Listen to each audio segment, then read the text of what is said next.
Повертаємося у студію програми «Саба». Я Єлизавета Цереграцька. Вітаю усіх, хто долучився до нашого ефіру. І в нашій студії вже є гість, на якого ми дуже довго чекали, актор Олег Примогенов. Доброго ранку, пане Олеже. Доброго ранку. Ми дуже раді вас вітати. Насправді, для нас це честь, що ви до нас завітали, оскільки вас усі знають насправді по роботам. Це «Поводир», «Залізна сотня», той, хто пройшов крізь вогонь, «Чорна Рада», інші роботи. Взагалі, ви наразі є найбільш, в принципі, задіяним українським актором, принаймні так пишуть багато видань. Ну так, багато епізодів. Ви багато знімаєтеся, так. Зокрема, ви також викладаєте акторську майстерність у університеті Карпенка-Карого. Так, на кінофакультеті. Так. Розкажіть дещо, власне, про студентів, про акторів, про підростаюче покоління акторів. Ну, талановиті дуже. Дуже талановиті режисери, навіть які можуть бути акторами. Багато хто з цих продакшн-студій питаються в мене, чи є талановиті у вас нові обличчя, які я кажу, багато дуже людей. Приходьте.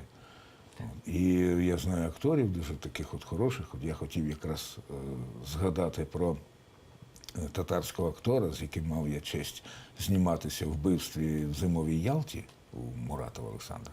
Це Мустафа Куртмалоєв. Шикарний актор. Красивий, високий, статний. Ну, він може грати італійців, іспанців, кого завгодно. І дуже розумний і талановитий чоловік. Я дуже був щасливий з ним познайомитися і так бажав, і гадав, що він частенько буде зніматися. Ну, я не знаю зараз, де він, чи може він залишився в Криму. От, він дуже розповідав багато про свою маму, про свою родину. От, взагалі чуйна людина і красива. От, якщо б треба звернутися до Сейтеблаєва, Артема, хай би він його знімав частенько, він дуже талановитий актор. Дякую. Пане Олеже, знову ж таки, хочу попитати в контексті, оскільки ви знімаєтеся в сучасному українському кіно, воно взагалі є, і це дуже сильно звеселяє і вселяє надію на те, що воно матиме розвиток. Зокрема, як ви взагалі оцінюєте зараз стан українського кінематографу? Відроджується. Відроджується і набирає сили, я би так сказав. Попри всі негаразди, і там перепони, і такі деякі підводні та камені, так як кажуть, але вона набирає силу. Талановиті молоді люди йдуть, їх не зупинити, і вони найбільш такі наполегливі, вони проторюють собі дорогу, шлях. Особливо дівчат зараз багато талановитих. От, хлопці є, ну, молодь, я маю на увазі, молодь. А такі от, молоді також, але вже досвідчені режисери, от, як Березань. Сашко, він зараз зняв чудовий фільм «Шляхетні волоцюги», який зараз його роблять. Так, дуже буде яскравий костюмовий фільм такий. Також «Ворошиловград». Я думаю, що це буде цікавий дуже проєкт. «Ворошиловград» за мотивами романа Жадана. Так. От. Ну, тобто набирають сили. Я так гадаю, що далі буде більше. І треба, щоб було більше.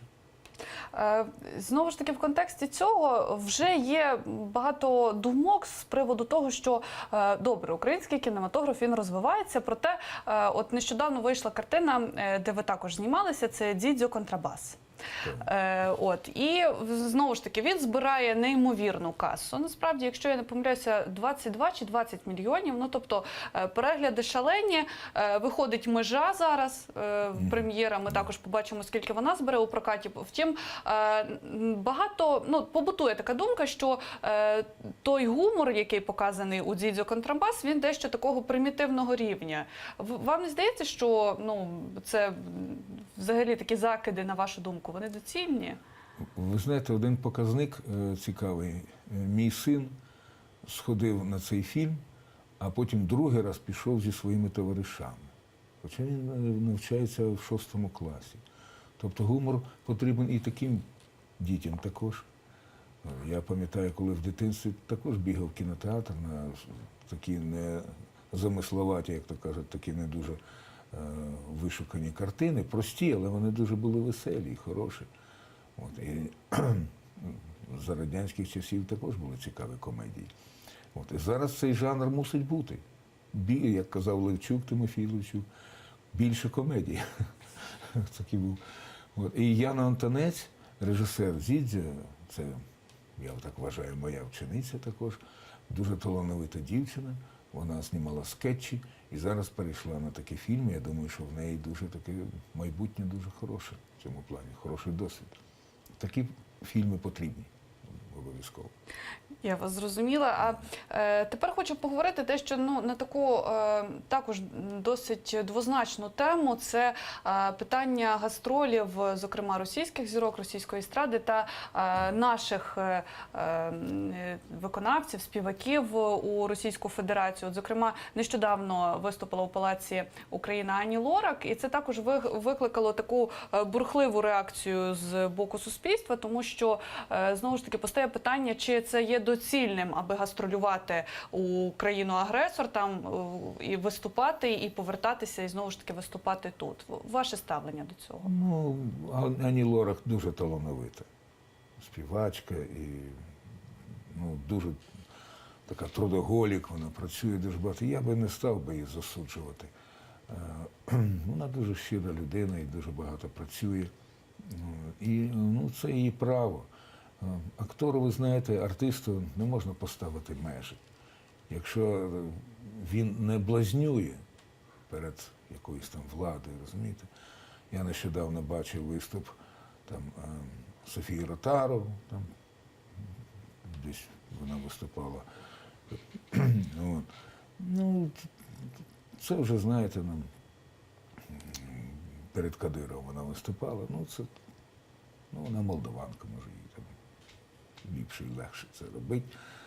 А Ані Лорак я б не засуджував, дійсно. Бо вона не блазнює перед владою, розумієте? Вона виконує пісні, і її шляхи, так би мовити, несповідімі.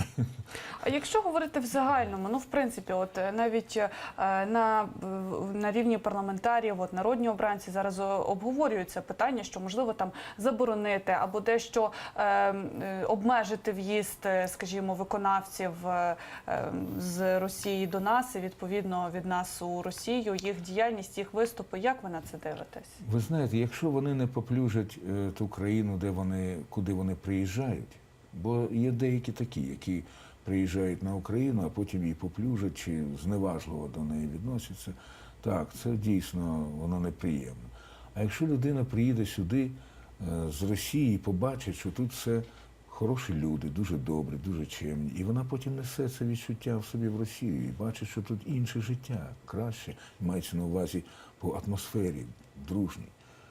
Хай собі працює. Тут нічого на такого вашу страшного думку, нема. політика в мистецтві має місце бути? Це не дуже добре, але все ж таки, артист, як громадянин, він має свою позицію, ясна річ. Він не може бути зовсім, знаєте, відсторонений, там, літати десь в імперіях і зовсім нічого не помічати. Воно, врешті-решт, що не помічає, воно потім його і наздоганяє дуже так неприємно в житті. Так що будь-таке, знаєте, відсторонення від дійсності, воно неможливе. Тому артист, він має свою позицію громадянську і має висловлювати. Я так вважаю.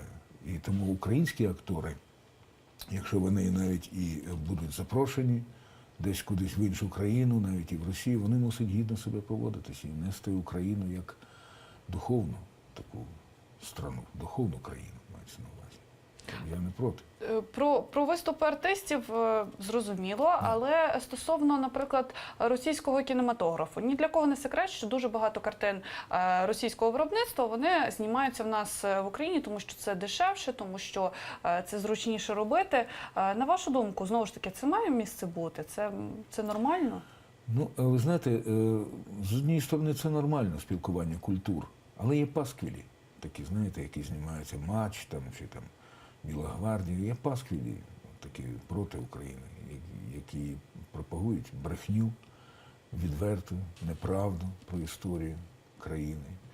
І це дуже так, знаєте, смішно дивитися на цих режисерів, на ці фільми. Я не засуджую акторів ні в якому разі, які знімаються в цьому фільмі, бо іноді, знаєте, думаєш, буває такий стан, що треба там зніматися, бо нема за що жити. Я не хочу питати тих акторів, які там знімаються, бо треба якось пристосовуватися. Ну і все ж таки, а позицію треба мати свою. Дійсно, таку серйозну. Я нещодавно бачив виступ сестер Темнюк і також виступ свого товариша Григорія Гладія із Канади. І це дуже громадянська була сильна позиція в цій ораторії, яку вони посвятили жертвам революції, цій Небесній Сотні. Хоча він, бачите, актор живе в Канаді, наш український співвітчизник, але він має свою позицію. Він осторонь не живе, він не відділяє себе від історії, хоча він там знаходиться в Монреалі. Він приїздить сюди, їздить в Харків, у Львів, виступає тут. Так що позиція мусить бути чітка. Якщо говорити, от ви навіть зазначили, що ви не засуджуєте, тому що актори, часто, якщо немає за що жити, то потрібно змушені якось знаходити ці способи до існування. В контексті цього хочу вас попитати, яка от наразі ситуація з театром і кіно в принципі, тобто наскільки реально зараз українському акторові себе прогодувати, якщо ти актор театру, наприклад? Треба бігати. Бігати. Тільки ноги врятують. Бо хліб за брюхом не бігає, я кажу, навпаки. Треба встигати. От як почалося це з 90-х років, треба встигати на різних роботах. І там бути, і там бути. Зрештою, решт це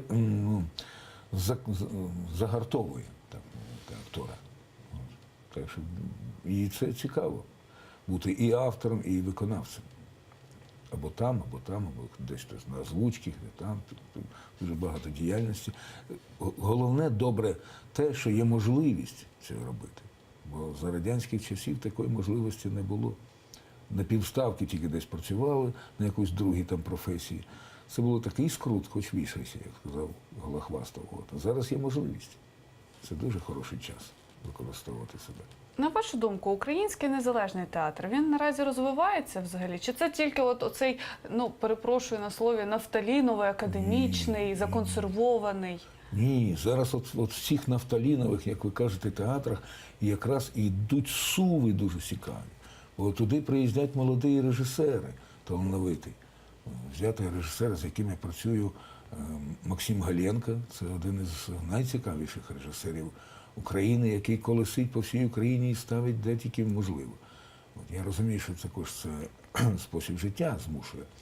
Але врешті-решт він несе цікаві ідеї. І він не один такий. І у всіх оцих, і в Вінниці, здавалось би, таких застарілих театрах, там йде нові ідеї. І в Франківську, є фанати театру. Це дуже чудово. Повертаючись дещо до теми освіти, саме у цій галузі, ви говорите, що дуже багато талановитих акторів, режисерів. Це, звісно, так. Більш того, багато хто з них насправді обирає вчитися не в Україні, а за кордоном, і навіть в тій же Росії. Ми про це вже говорили раніше в ефірі.